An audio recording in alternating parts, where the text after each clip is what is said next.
In this video, you will learn how to withdraw funds on Creator Alliance. First, log into your account. Start by logging into your Creator Alliance account using your credentials such as your password and username. Navigate to the payment or payout section. Once logged in, go to the payouts or withdrawals section of your account dashboard. This is usually found in the settings or finance site.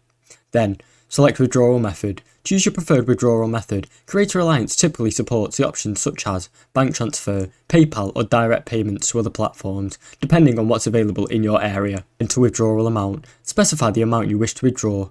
Make sure to check that if there are any minimum withdrawal limits or fees that may apply. Confirm and submit.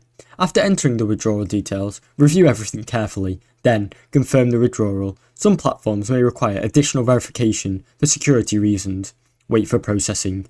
After submitting your withdrawal, it may take some time for the payment to be processed, depending on your method or platform policies. Keep an eye out for email confirmation. Thanks for watching. Don't forget to like and subscribe.